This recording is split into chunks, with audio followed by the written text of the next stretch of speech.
Bears, drastic avalanches, roaring seas. No matter how prepared you are, a walk in the woods can go from innocent to disaster in the blink of an eye. Yeah. When pushed to their breaking point, humans are capable of astonishing things that you would never thought of possible. Yeah. Listen to In the Wild as they explore the most heroic, terrifying, and phenomenal stories of real people who survived the unsurvivable. Learn what went wrong, what went right, and how you can make it out alive if the worst case ever happened to you. In the Wild podcast reviews on Apple include Love Your Podcast from Laura. It's scary how relentless nature can be. I always enjoy this podcast at work. It keeps me on the edge of my seat. Or how about we go with Hiker 0001? Good stories and good narration. I like when there are sound effects that add to the ambience of the story. In the Wild podcast on Apple Podcasts and everywhere you get your podcast downloads. Broadcasting across the nation from the East Coast to the West, keeping you up to date on technology while enjoying a little whiskey on the side, with leading edge topics along with special guests to navigate technology in a segmented, stylized radio program. The information that will make you go, Pull up a seat, raise a glass with our hosts as we spend the next hour talking about technology for the common person. Welcome to TechTime Radio with Nathan Mumm. Well, welcome to Tech Time with Nathan Mumm, the show that makes you go, technology news of the week. The show for the everyday person talking about technology, broadcasting across the nation with insightful segments on subjects weeks ahead of the mainstream media.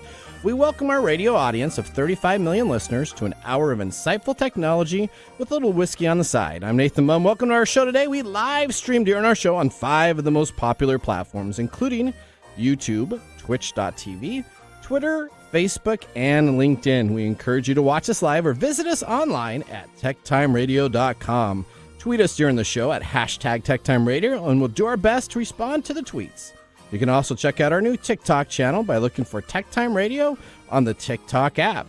Get our intern shorts and full video recaps of the show. Host a technologist with over 30 years of technology expertise, working for Fortune 500 companies across the country. My co-host Mike Raday is an award-winning author. Originally from Arizona, Mike's a human behavior expert living in the Seattle area with a master's degree in forensic psychology.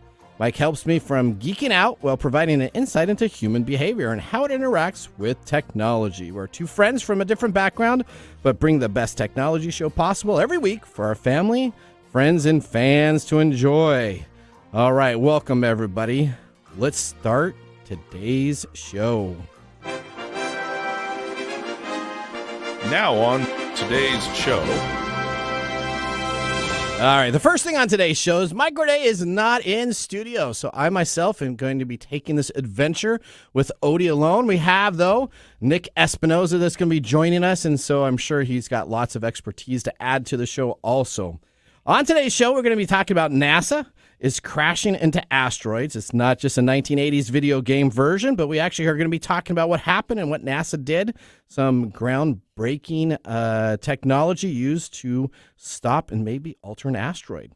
The company is trying to buy Trump's Truth Social has been struggling to make the transaction of purchasing and to get an office address. We're going to be talking about that as they keep on moving offices from place to place to place. And Apple's Tim Cook is raising the question and awareness of, do we need more women in technology? What is domain shadowing, code injection, and what should a preteen use TikTok or other social media? We're going to be asking all these questions and more today with our guest, Nick Espinoza. In addition, we have our standard features, including Mike's mesmerizing moment, brought to you by Nathan. That's going to be interesting.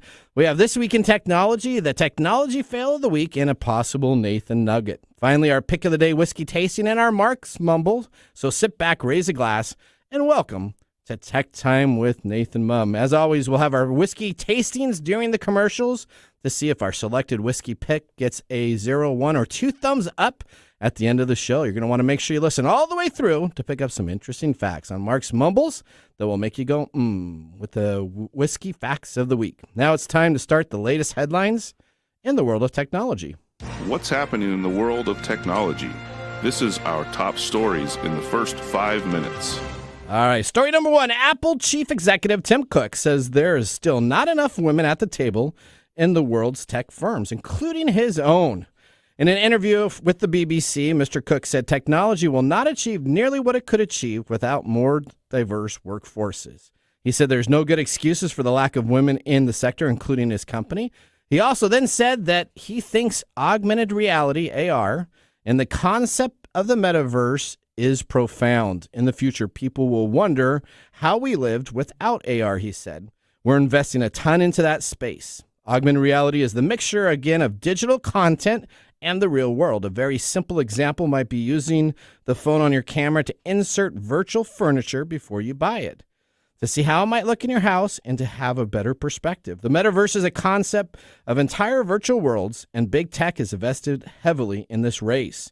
Will it be Apple, Facebook, or /Meta, or somebody else? Who is going to win this revolution of creating a virtual environment? Let us know by giving us some feedback. Send us an email at host@techtimeradio.com on your thoughts of what the metaverse is and who will take the leadership in that. All right, story number 2.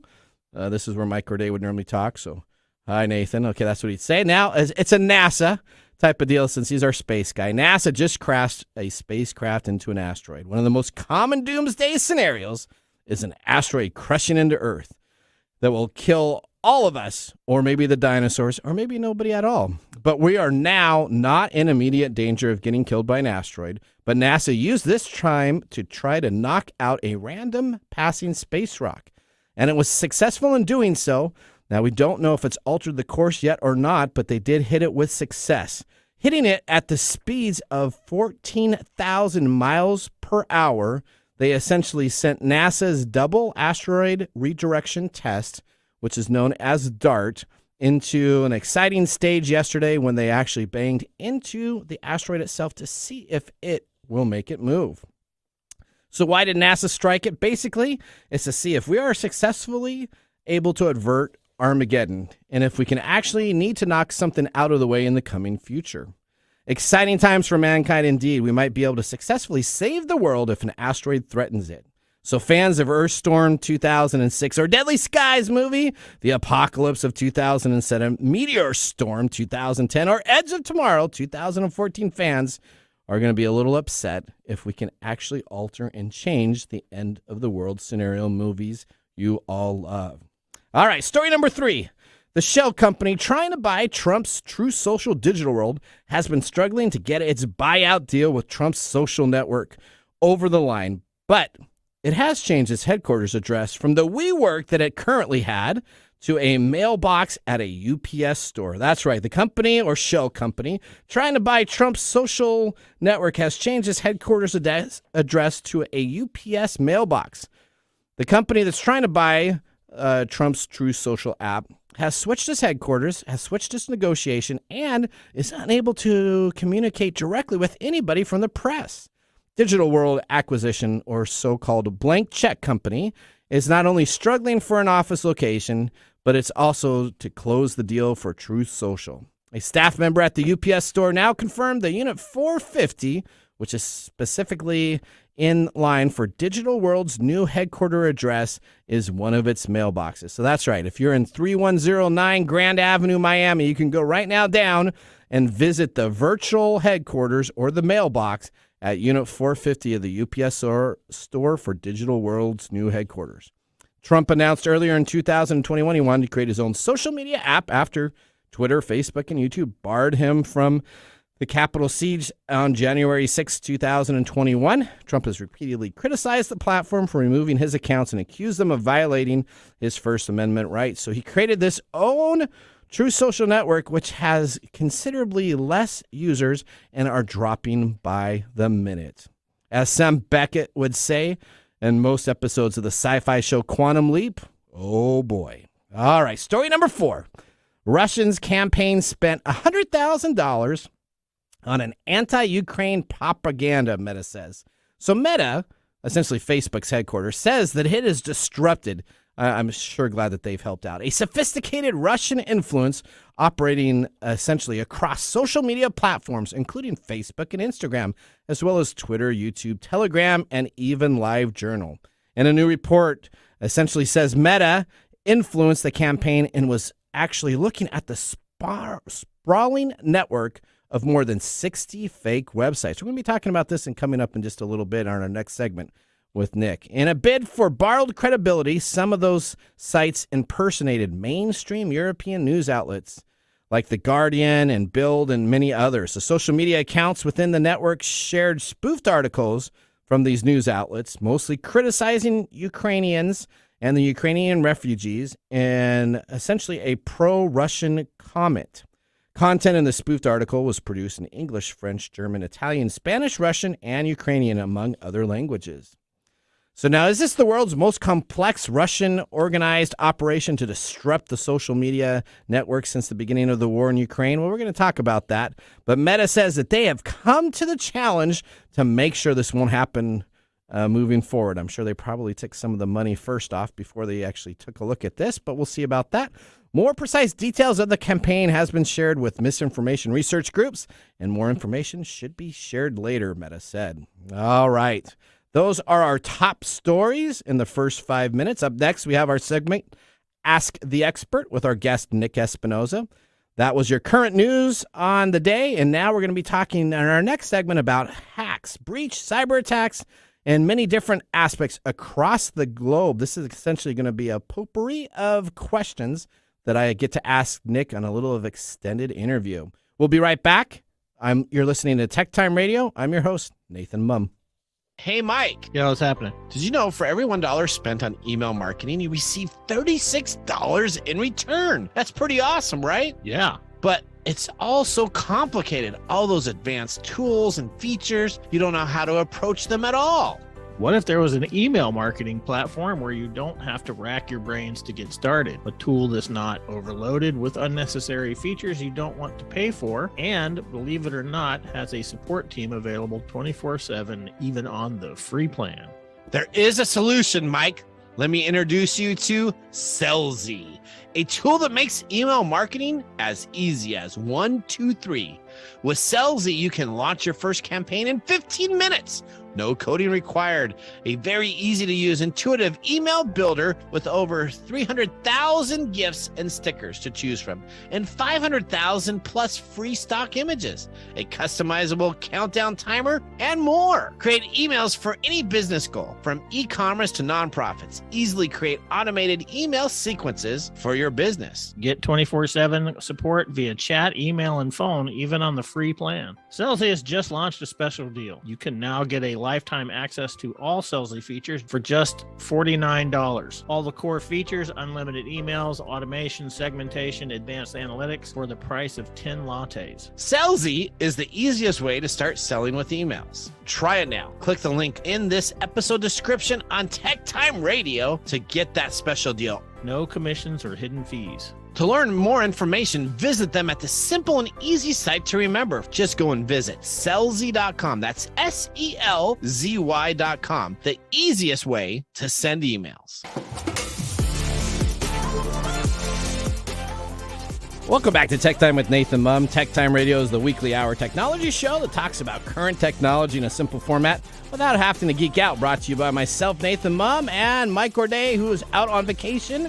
Hopefully be back in the studio next week, where we'll be excited to have him return. We just had our first whiskey tasting, though, during the break. And now let me tell you about what we're sipping in our pick of the day during the show. We have chosen, Odie's going to come in and taste this because she always tastes it. We got the Beer Moon Spirits American Whiskey, $17.99. So this is the college price, right? Under $20.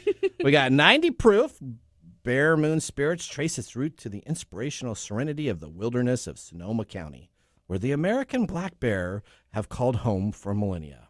They have released a whiskey that is light and smooth. Their goal is to bring this Bay Area selection to the ultimate premium quality spirit to the consumers, while maintaining a premium price point. The company is Dynasty Spirits. It's unknown distillery, but bottled somewhere in San Francisco, California.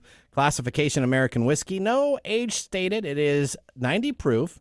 Mash bill is undisclosed, and the price again is $17.99 for the 750 milliliter. What did you think of it, Odie? You know, honestly, when it went in my mouth and I swallowed it, it went down really smooth, but the scent went up my nose. Okay. And lingered there for a bit. So I don't know how I feel about it. You know, maybe if we keep it out and breathing. Yeah. You know what? It's not the worst we've ever had on this show. No, and I did enjoy it because it was smooth. I did enjoy how it went down, but I don't understand what it smelled like. You know, when you walk into a movie theater and it's just that popcorn smell. Yeah, That's it does have a corn smell, doesn't it? Yeah, it stayed in my nose and just that musk. All right, yeah. All right, well, we'll see if this gets 1 thumbs or 2 thumbs up at the end of the show. Well, right now, after we got that, we're going to get ready to bring on our guest. This is Nick Espinosa. He's joining the show. He's an expert in cybersecurity and network infrastructure. Nick Espinosa has been consulted with clients ranging from small business to the Fortune 100 level. In 1998, at age 19, Nick founded Windy City Networks, later acquired in 2015. He created Security Fanatics, where he's the chief security fanatic. Let's welcome Nick to our video stream to start our next segment. Welcome to the segment we call Ask the Experts, with our TechTime Radio expert, Nick Espinosa. All right, we are excited. Nick, we got an extended version here. Without Mr. Gourdet, I got through those stories pretty quick, so there's nobody to banter with. So we got lots of now. My producer said that you may be able to stay on for a couple of the other segments. Is that correct? Yeah, let's do it. Let's have some fun.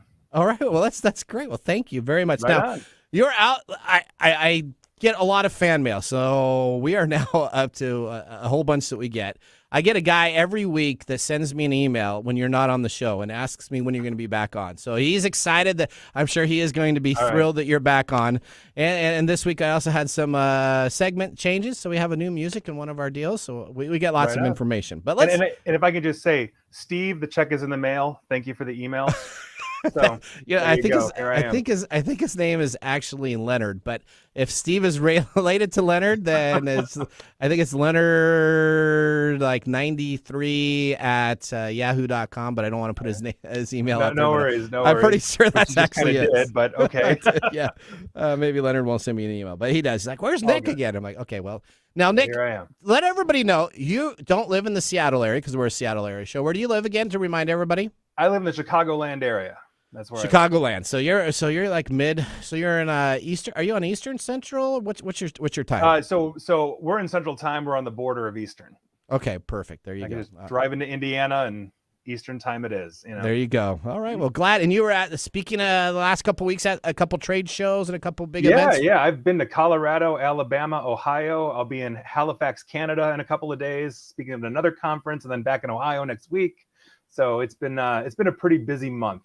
Okay, there you go. Well, hopefully you can enjoy some time at home and definitely enjoy some whiskey. Now, I hear you have a whiskey. What's your whiskey that you're sipping right now? So yes, I have the Nika coffee grain whiskey.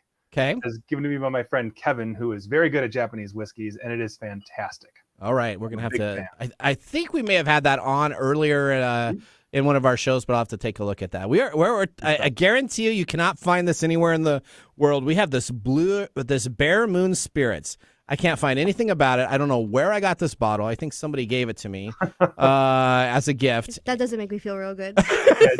It has a screw top, which is normally an absolute no-go. But it's not as bad as I thought. I was really expecting to be. So I had an ex whose family is from Kentucky, and we'd go down to Kentucky, and we would just get like mason jars of alcohol, just like straight up Kentucky moonshine, and it was fantastic. Well, I got a next door neighbor. He makes moonshine. I'm not allowed to say his name, but he makes moonshine. Well, he's your next door neighbor. He's my next door neighbor. You can say his email address on the air. I mean, we're doing that. There you go. But let me just tell you, this guy is amazing with his alcohol, and he's got some type of old school recipe, and he's got steins all over everywhere. You know, there's kind of the back of the hills in our little area. We got these 5 acres, so he kind of hides it back there. But let's talk about technology. I think you're going to be excited about some of these questions that we have. I got your favorite social media application on this list here, TikTok, too, so I'm sure you're going to be great. But let's start out. We talked in the last segment kind of about domain shadowing, people impersonating domains. Domain shadowing is becoming more popular among cyber criminals. Domain shadowing is becoming one of the most popular items that they can use. This threat analysis at Palo Alto Networks, Unit 42, discovered the phenomenon of domain shadowing might be more prevalent than previously thought, uncovering 12,197 cases while scanning the web between April and June of 2022. All right, Nick, what is domain shadowing? Yeah. Well, first things first, my favorite social media platform is actually Friendster. I'm one of the last 3 people on there, just keeping it down. That will come back. I'm telling you, it's been misunderstood.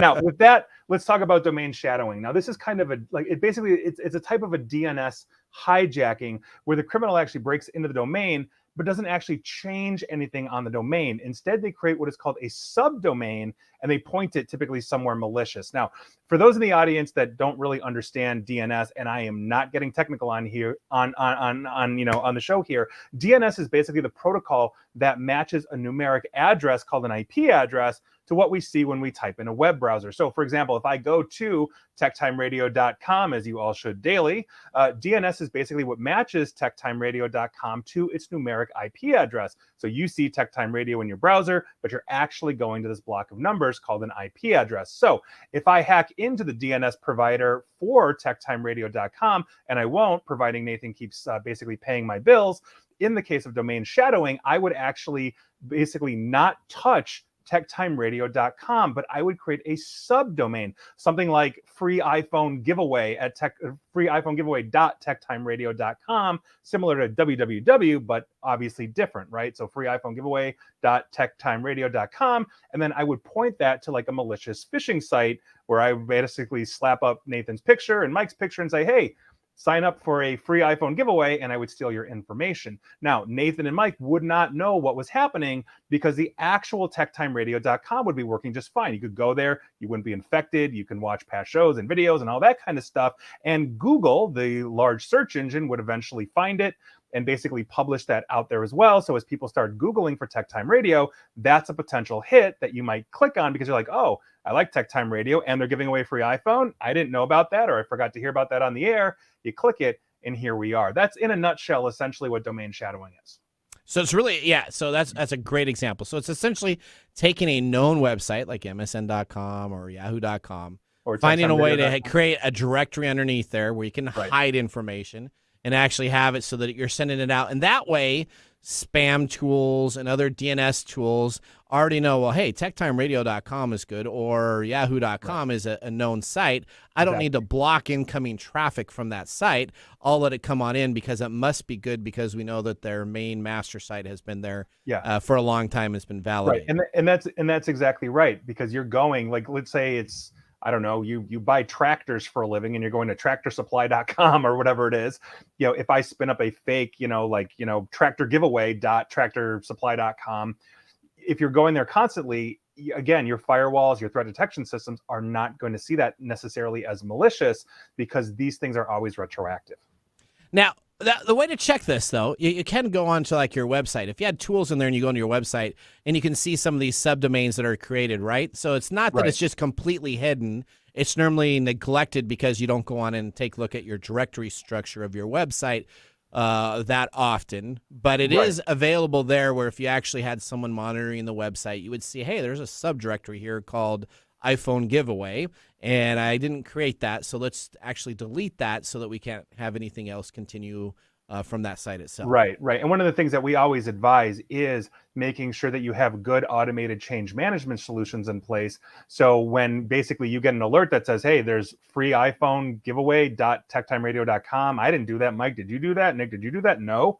Great. Now we've got to go investigate. Now we can see what's going on. Obviously, you've been compromised. So there are things that you can do to essentially lock those things down and make sure that you're managing those things. But again, it's any kind of change, an anomaly, because most of us, when we set up a website, we almost never go back to change anything, right? So that one email you get a year that says, hey, somebody's trying to log in, or hey, you have a new subdomain and nobody's done that, it gives you that ability to turn around and then change your passwords, lock everything back down, delete the malicious, subdomain, whatever it is.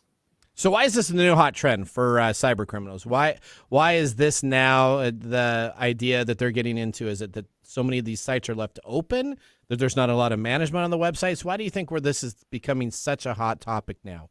Well, in part, we're creatures of complacency, meaning I use my same password for Facebook as I do my bank and my company login, and therefore I use it for my DNS provider login as well, all those kinds of things. So finding stolen usernames and passwords in the dark web that could then potentially take you to log into these so you gain access to this is kind of prevalent. On top of that, threat detections take time to find malicious domains and blacklist them. But if you have a historically very valid, not malicious, website, then it's going to take even longer sometimes to actually find these things. Now that it's coming to light, Palo Alto, specifically Unit 42, who is basically doing the cyber lord's work when it comes to threat detection, they will start pushing out these things to start looking for these things more aggressively. But until then, it's very, very hard, or it takes a lot of time to catch up. Every single day, there are a ton of fake websites, domains, subdomains created purely for criminal activity. And so they go undetected for quite some time. I mean, take a look at the beginning of the pandemic.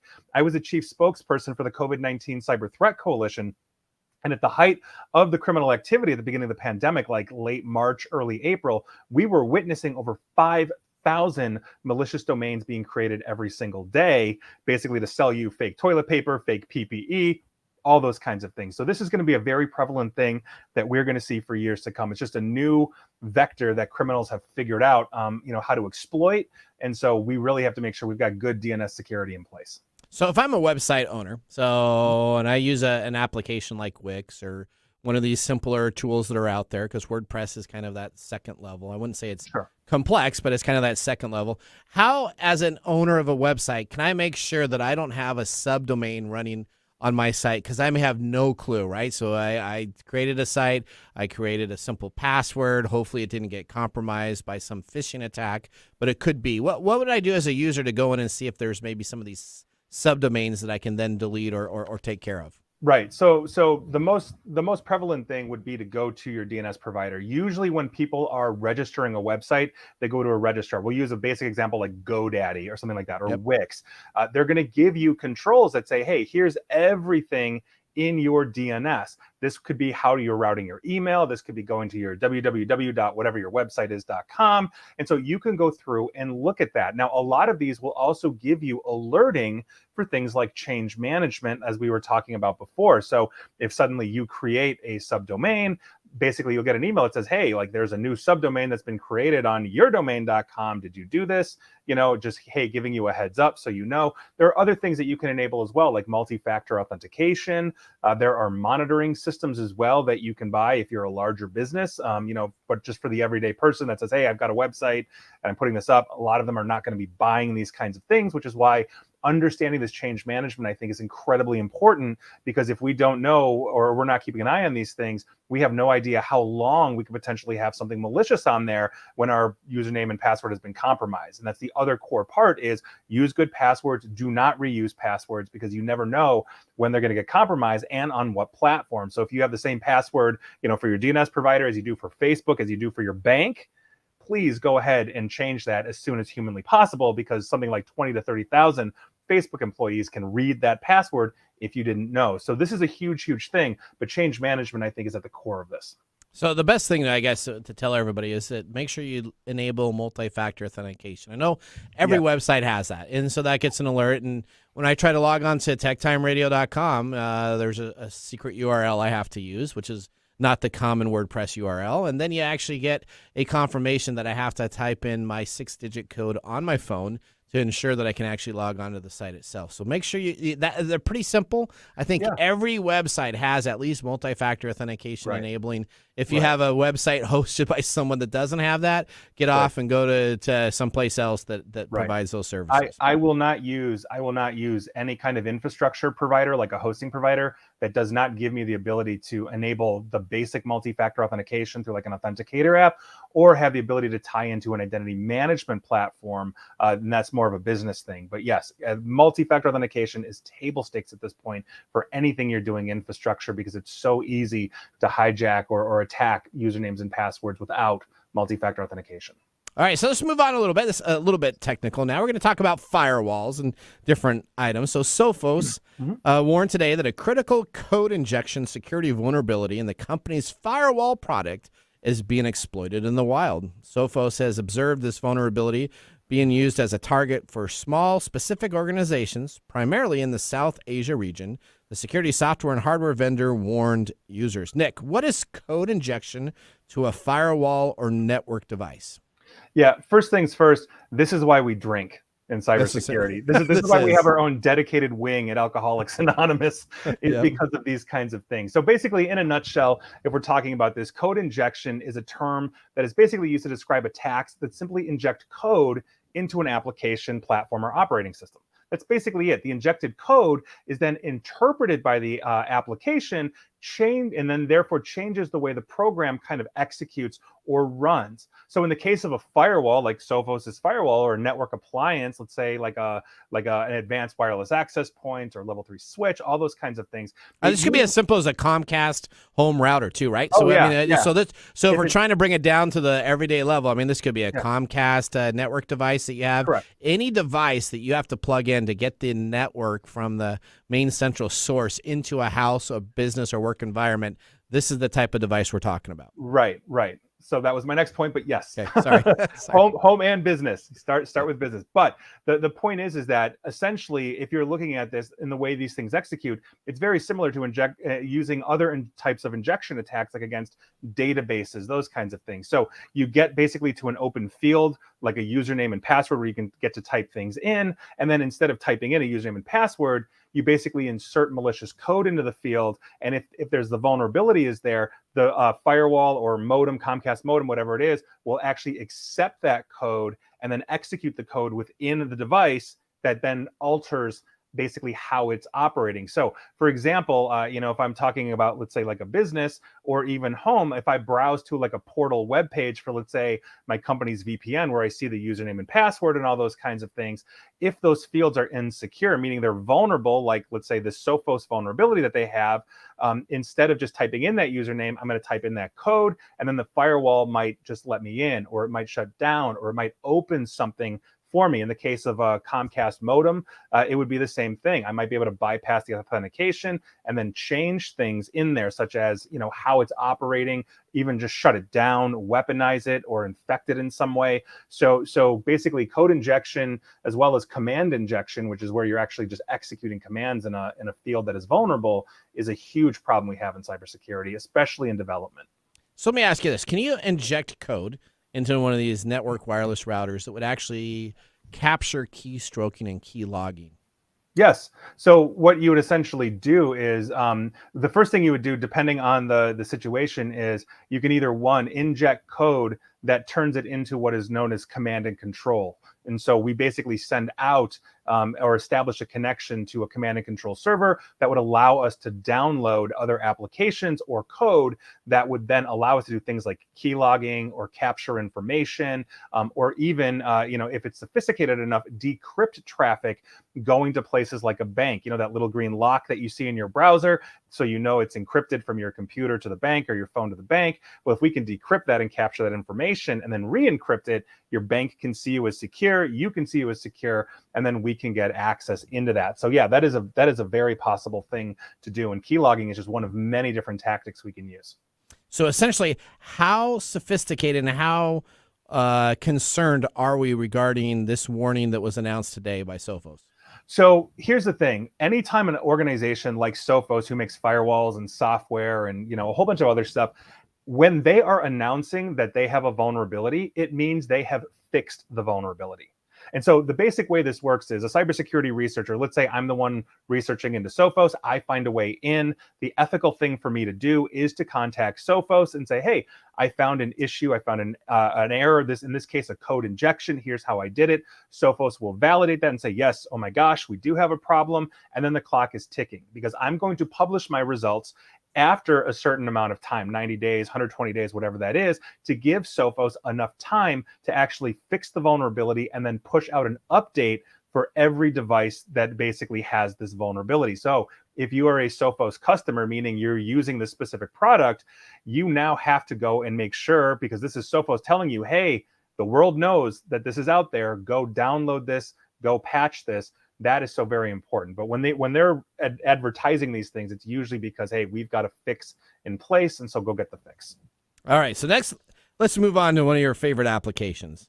TikTok may be fined $27 million for failing to protect children. TikTok could face a $25 million fine for failing to protect the children on its platform. The UK's Information Commissioner Office, the ICO, found that the video sharing platform may have processed the data of under 13-year-olds without appropriate consent. Nick, first question. Does this surprise you? No. Next No. question. No. No, honest to God. I mean, you're talking to the guy here that did a viral video called Delete TikTok Now. Yep.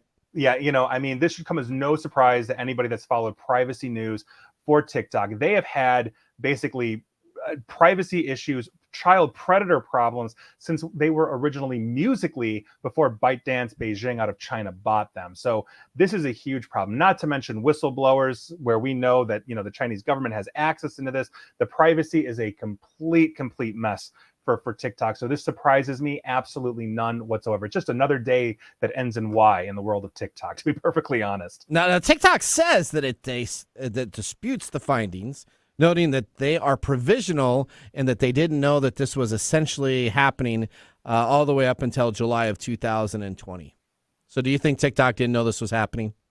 No. I mean, I think they knew. I think they knew what was going on. I honestly, and again, that's my opinion, that's my speculation. Sure. But we've had a lot of reports coming out of TikTok. They recently had an exposure of over 2 billion users.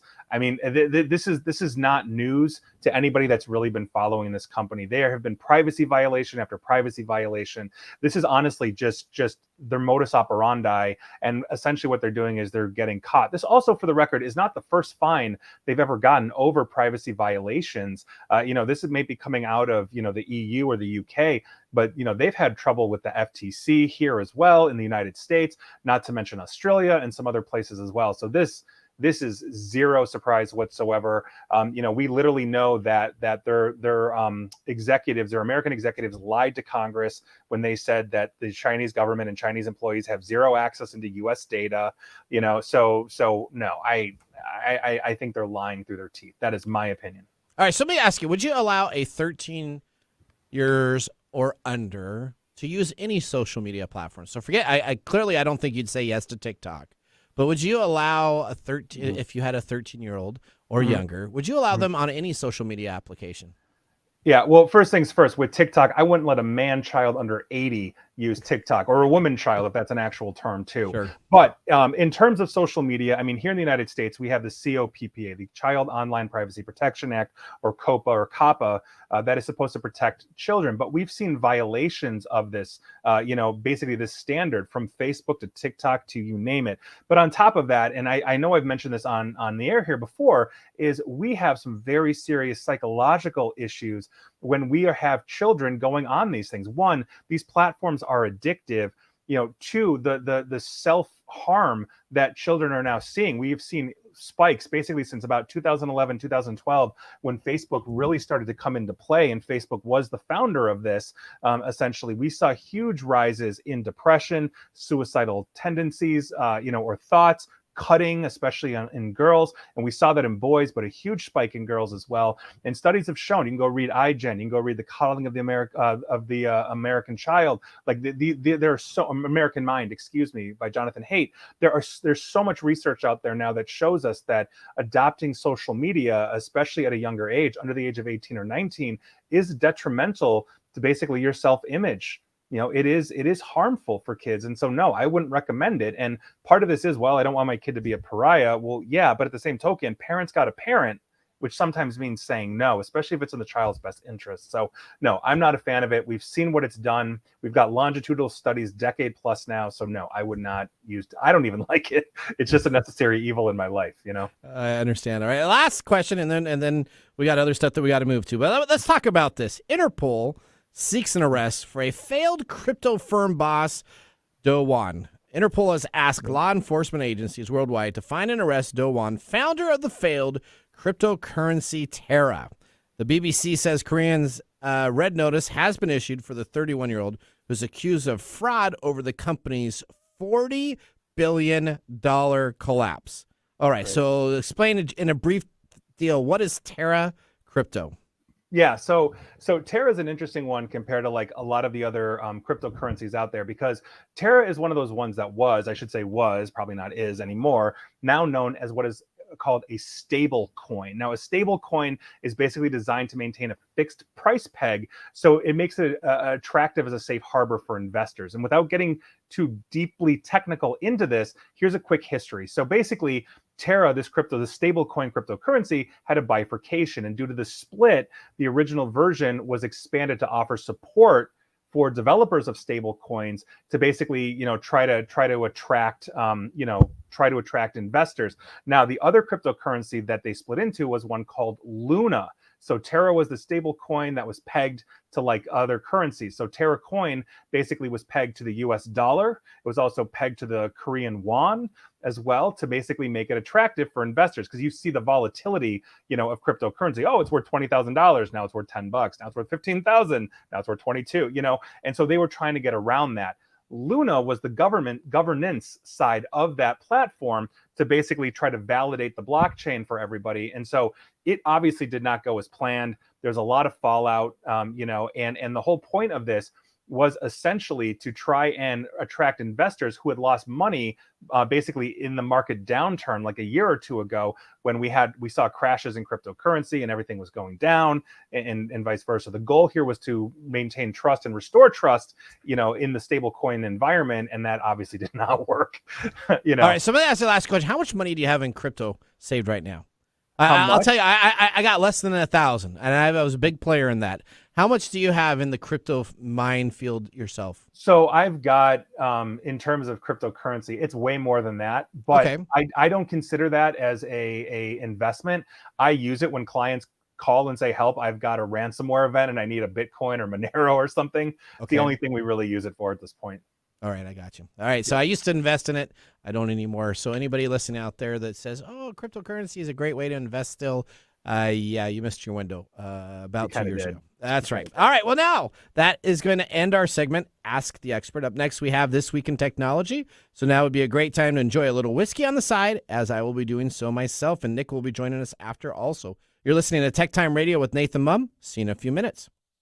Hey, Mike. Yeah, what's going on? Have you heard of Unidragon.com? Yeah, isn't that the puzzle people? It is. They are the largest manufacturer and sellers of wooden puzzles in the world. Let me tell you about it. They have tons of designs, all listed at $29.95 on their website at Unidragon.com. Yeah, I know. I've seen them. I really like the owl one. All of these are laser cut to perfection.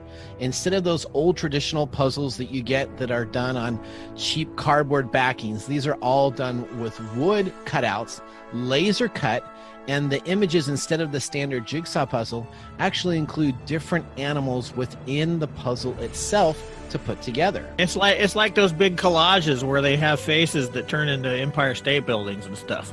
That's correct. Absolutely. You like the charming owl? Well, I really like the owl. And right now, there's a special going on for any TechTime Radio listeners. If they put in the code DRAGONTech, they'll receive 10% off until June 1st, 2021. That's cool. I'm going to put an order in today. And of course, my favorite, the Inspiring Unicorn. Are you going to get the fox, or are you going to get the dragon, or the fish? What are you looking to get? No, man, I'm going to get the owl.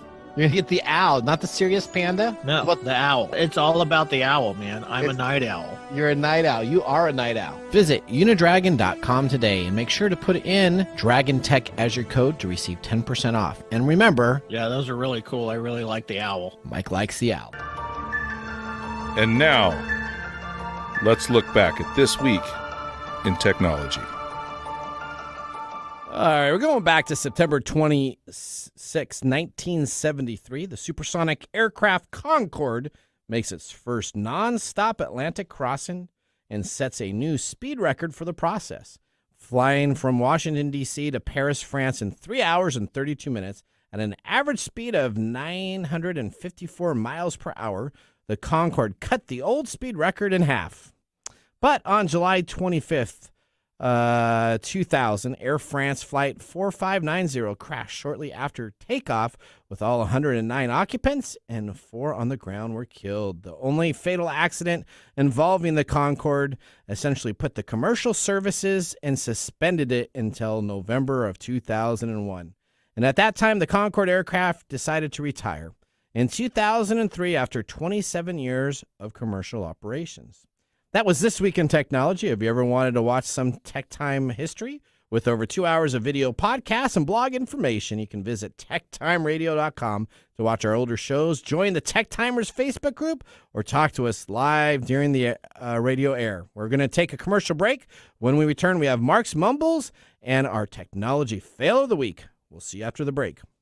TechTime Radio is brought to you today by Nutility, the platform that makes utility management seamless by selecting your service providers, splitting a single bill amongst roommates, and then shutting off your service when it's time for you to move out. Nutility reviews your preferences and sets up all the utilities for you. This provides you with the best local provider in your service area. It's much easier than splitting up your bills between roommates. No more late Larry not being able to get to you on time to make the payments, and no more Venmo charges or PayPal charges. One place to do your billing so that everybody pays on time. Now, how can you use this great service from Nutility, you ask? Aha! Well, you can absolutely get it now and get 3 months for free. That's correct. If you go to Nutility.com, again, it kind of sounds like utility, but it's Nutility.com. Use the tech code 3, and again, that's NUTILITI.com. Get your first 3 months for free using the code TECH3. From experts in technology to an expert in whiskey. Now is our segment for you whiskey connoisseurs. Welcome to the Mark Mumble of the Week. All right, we got Bear Moon Spirits, which borrows its name for the lore of several Native American nations across the Midwest. As one of the brightest moons on the calendar, a Bear Moon occurs just shy of the first full moon of the new year, and it is dubbed due to the preference of many bears giving birth to cubs in January through their annual hibernations. Now on to the whiskey. I'm sure Nathan was hesitant at it has a screw top, and in case of this, he is correct. The nose is almost all just pungent ethanol. Sipping on it is quite the opposite. It is a very bland, almost to no taste, except for a little pepper water. Not a whiskey for Mark. Mark would try hiding this cocktail if he could, or maybe cook with it. Besides, their website only shows a vodka.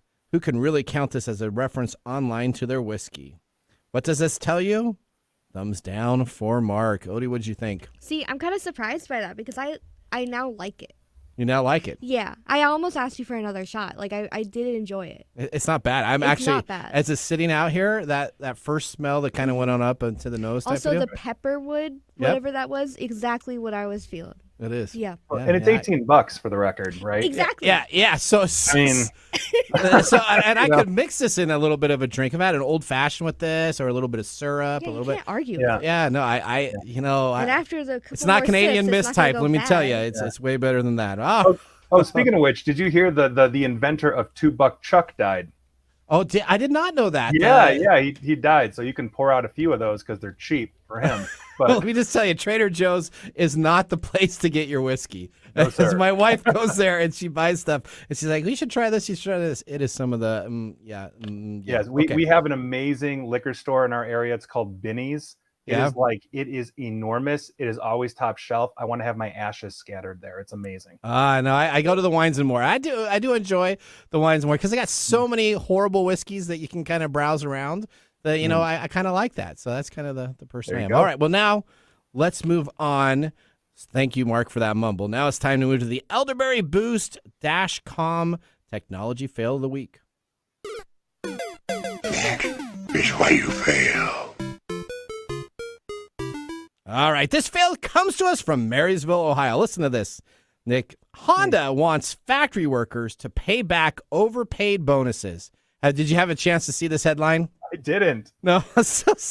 Honda wants factory workers to pay back its overpaid bonus. Honda sent an email to employees at the Marysville, Ohio auto plant yesterday requesting the repayment of overpaid wages. Workers at the plant, which includes the Acura Integra, Honda Accord, the Acura TLX, and the Honda CR-V, will have to repay the bonus payment mistakenly made by Honda. The reason for the error was a computer glitch, in parentheses, but the overpaid wages could prove to be a hardship for the employees of the plant.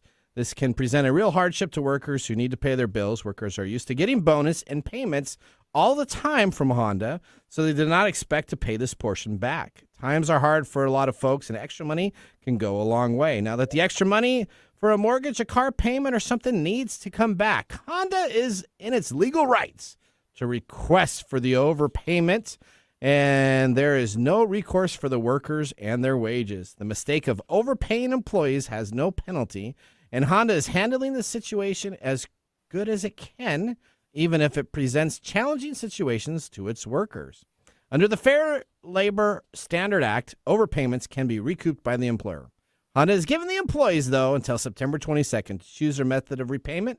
They can pay up front, deduct it from the amount of future paychecks, or from a future bonus. Either way, it looks like the workers will have to give back the mistakenly paid money back to Honda. Now, what's your thoughts on this? I mean, Odie, Nick, what's your thoughts? How dare they? How dare they? Is that what you're saying?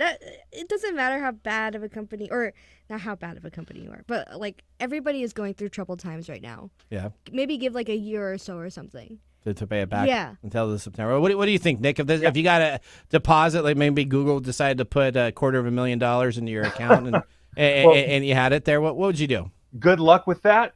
I mean, honestly, I mean, like, to Odie's point too is, you have to run the balance between, the loss of potential profitability versus keeping everybody happy. And if anything, I think the way Honda should handle this is, well, hey, we've already paid out the bonuses for the year then, and you've already been overpaid. And so here we are. So I think that's the way they should handle it. I don't think they should take any money back from workers, as well. And Honda workers are not paid nearly as much from what I understand as Ford and GM, because they're not union. Exactly. So part of that, I think, is the balance that Honda has to pay. It's an unfortunate accident for Honda, but I think they've got to eat it, at least in some way, shape, or form, to keep the workers happy. All right, well, now we're going to move on to Mike's mesmerizing moment. Let's start that segment with me hosting that. This is Mike's mesmerizing moment, presented by Story Coffee. Visit storycoffee.com. All right, so here's the Mike's mesmerizing moment. Mike, what do you think about Netflix plan to launch its own video game studio? Well, thank you for asking. Okay, great. So Netflix is opening a new game studio. So let's kind of shoot this around a little bit also. Why is Netflix getting into games? I just can't quite grasp what they're doing. I know that they have lots of money and they need to broaden their horizons. No, they're losing. Why are they getting into games? Would you play a game in a Netflix-based platform? Can I just say that they've already started doing that, and it's with the phone games. Yep. And one of the ways that they are making it so that it's more centered towards them is like Stranger Things. Super into Stranger Things. Stranger Things came out, or Netflix came out with a Stranger Things game. Yep. And that's how I'm getting intrigued into it. So you like it? So if they keep doing that kind of, and it's like 8-bit, it's really cute. If they keep doing it that kind of way, I'm going to be in it. You're going to be in it? And it's free, right? Because if you have the Netflix service, you don't have to pay for it. No, it's not even like, you don't even need Netflix, honestly. Okay. If you're going to enjoy it more if you have Netflix and you know the characters and all that.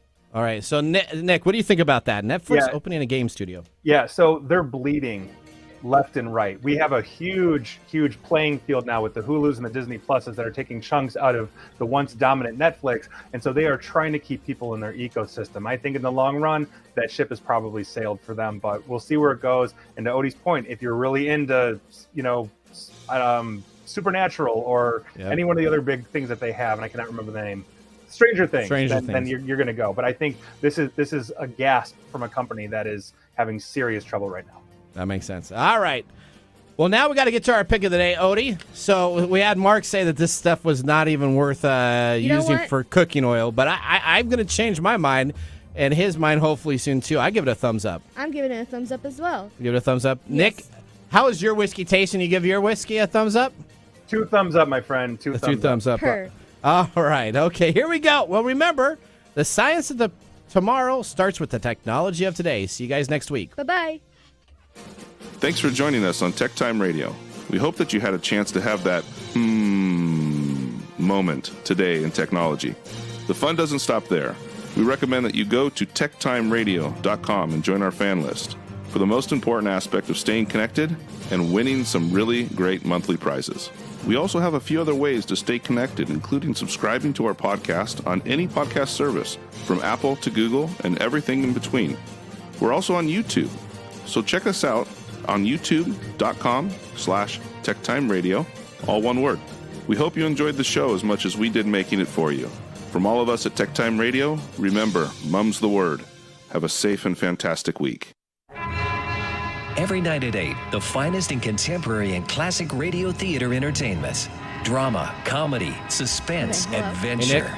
When you need